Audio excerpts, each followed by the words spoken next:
What we didn't talk about in that list, though, I think something that we all do probably to get inspired or sometimes to maybe recharge our batteries is travel. So I think that's a great way to kind of get out of your comfort zone and see new things. But how about packing up your family, moving halfway across the world to start up a new business in a very different area of the world? That's a very different experience, and that's what we're going to talk today to John Schwartz about. So you moved to the Middle East in 2008. First of all, welcome. Everyone welcome John, please. Thank you. So you've been doing events in New York for 20 years, great clients, great, very innovative stuff. And what made you decide to make this very radical change? Well, I had been doing it for a long time in the States with a good amount of success. And in 2008, the economy was or 2007, when we first started exploring, the economy was very robust. And we were looking for other ways to hedge against perhaps a recession. And the Middle East seemed like a logical place. Unfortunately, it only seemed like a logical place to me. And everybody thought, we were certifiably crazy to explore a market, so different from, the U.S. and European markets that we are currently in. What was the biggest surprise when you first started going? I think the biggest surprise is how business is done. We all assume as Westerners, there's RFPs, there's responses, there's modifications. When you're dealing with a completely different culture and a culture that is relatively new, everything gets tossed upside down. So your ability to have to adapt to very difficult circumstances is heightened, and it's truly not for the faint of heart. Now that I've been going back and forth for the last 7 years, living there the last 4. Talk us through maybe what a typical RFP process might be. Well, the way things typically work there is everything happens last minute. So that's not very different than New York, is what you're saying. Exactly, except it really happens last minute. So for example, we may get asked to do an RFP, and they may give you 4 days to do a multi-million-dollar RFP, which you all know, what goes into that. It takes a lot of thought, planning, creativity, graphics, animation. But then you might wait 4 months to even get an answer, and then 2 months before the event, they'll start kind of revving up, and you'll go in, you'll make changes, things get complete. So you can never predict what's going to happen. Things start up very straightforward, but your ability to constantly adapt and change is really the key to success there. We talking about kind of the behind the scenes stuff. What's the biggest difference in terms of how your clients there are using events, for different strategic reasons or purposes, or the actual strategy behind why they host people? I mean, I think if I had to generalize it, in the UAE, for example, Dubai being the biggest emirate in the UAE, they are building a country. So all the events and where the money is really spent is government. But government can be on the commercial side as well. So they literally are trying to attract people like us in the audience to go over there, shop, vacation. Obviously, there's Fortune 500 companies there, but the biggest amount of money, on a day-to-day basis, is really governmental events promoting the virtues of the UAE and all that it has to offer. Do they respect the power of events as tools to do that? Absolutely, and every month, every year, it increases, and you can see that by one, the amount of money they're spending, and two, what they're actually capable of building. I mean, you've got the Louvre Museum, the Louvre, the Guggenheim. You've got some of the most well-respected institutions going into this small little country, and they're using their dollars to promote it through events and the whole experiential marketing realm. Let's talk on flip side, the cultural differences. John wrote a great piece for the new issue of the magazine, which is some in the back of the room, and certainly there's plenty floating around outside about kind of this topic. But talk about there's one hotel meeting you went on that. Yeah, doing business in any culture, it's a learning curve, and sometimes it's a steep learning curve. When you're dealing with local Emirati, who are a very warm, family-oriented culture, business is not really done in the traditional business sense. You typically meet these people over tea, over coffee, or sometimes over food, and business comes up maybe at the end of your second hour, and it's only almost as if in passing. So you're really there they're summing you up, they're seeing what you're made of, I mean, I've had experiences out in the desert in the middle of a Starbucks where I was actually reciting the Quran in Arabic for 10 minutes, having no idea what I was saying.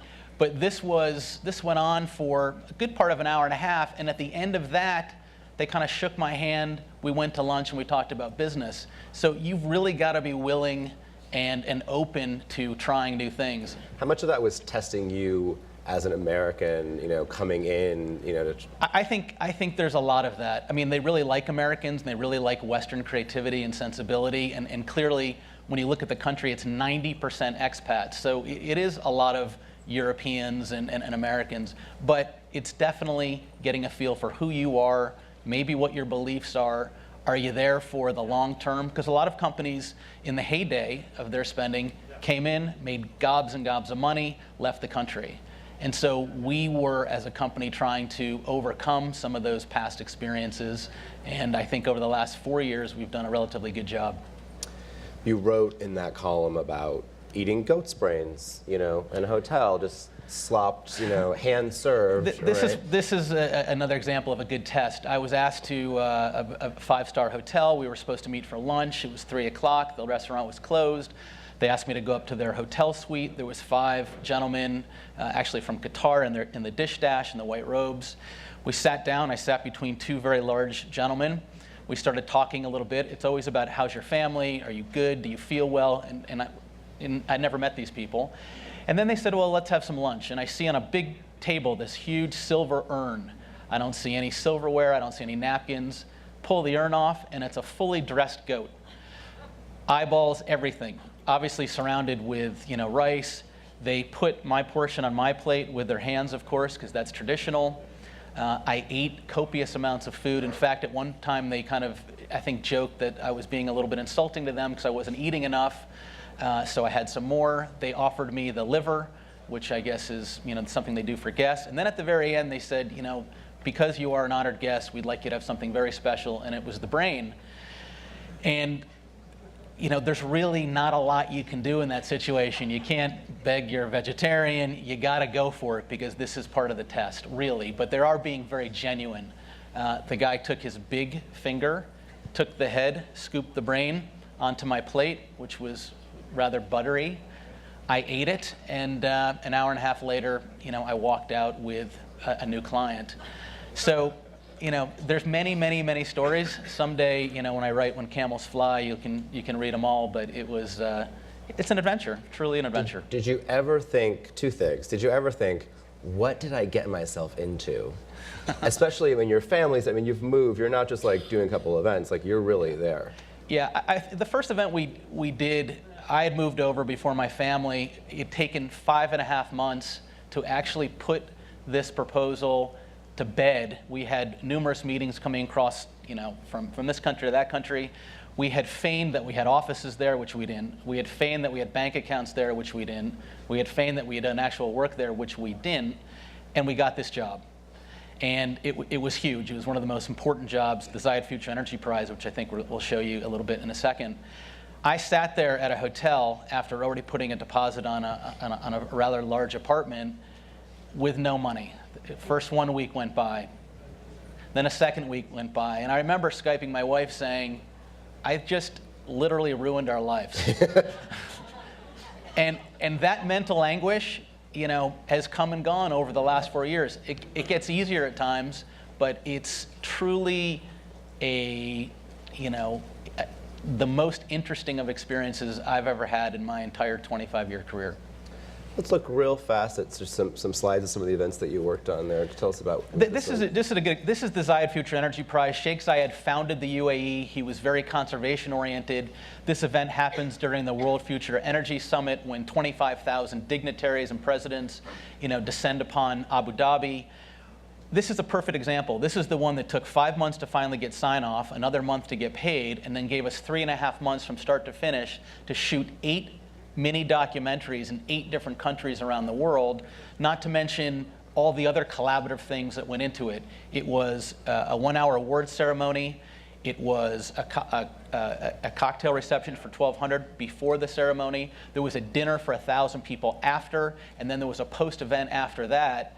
this is how we cut our teeth in the Middle East. This was the very first job we did. This was a multi-million-dollar job that luckily led to others, but it was a very painstaking, arduous, culturally expressive process. And let's spend a minute on this one here. This was an event that's done at the Emirates Palace. Emirates Palace in Abu Dhabi is a $5 billion hotel built by the royal family. They will never, ever recoup the money that they put into it, but they don't care. This is the epicenter of the UAE. And this event that you're actually looking at, SHAWATI magazine, coincided with the launch of Sotheby's. And we had 250 dignitaries. You can kind of see there's a customized structure that we designed for the VVIPs. Very elegant evening. But they are into incredible amounts of deep, rich colors and fabrics and all the things here we sometimes try to stay away from. It's just the opposite there. The vibrance and richness of their culture is always reflected, even if it's in a contemporary environment. What's been, so it's in the, I guess it's 4 years that you've been working there. How have things changed in that time, whether economically or just what they've looked for? Well, I think things have changed in the sense that, one, they're much more accustomed to Western companies like us being there. I think there's a new appreciation by the younger generation, which really runs an entire country. If you look at the top CEOs at any of the companies we're dealing with, they are in their 30s.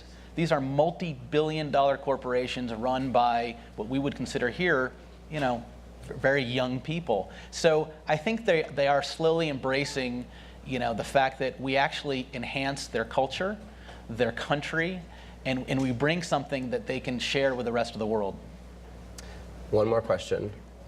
If anybody in the room is thinking about making a move, whether it's as drastic as your move, or they're thinking, I want to go to LA or Philly, I don't know. Go to LA. What's you don't want the competition maybe in the Middle East, but what's kind of the thing that maybe they might not be realizing they should think about in terms of making a move, entering a new market? What's the main thing to be thinking about? Well, I think, unfortunately, I'm a street person. I'm the rainmaker of the company, so I didn't have a business plan, and I didn't do a lot of careful thought and preparation. I just kind of dove in, which is how I've approached life on many levels. So my advice to people that are more intelligent than myself would be to do a fair amount of due diligence. Go visit the country, more than one time. Really understand what the market's like, because unfortunately, my team, which is amazing, they're the ones that bore a lot of the brunt of this because, we didn't know. Mm-hmm. So I think if you, do your homework and are a little bit more studious about it, than our approach, I think you have a good chance of success. So do your homework and open up your culinary approach and your appetites because you never know. John, this was super fun. He'll be here, later today if you want to chat more about what he did. I think this is a great example. So thank you so much. Yeah, thanks for having me.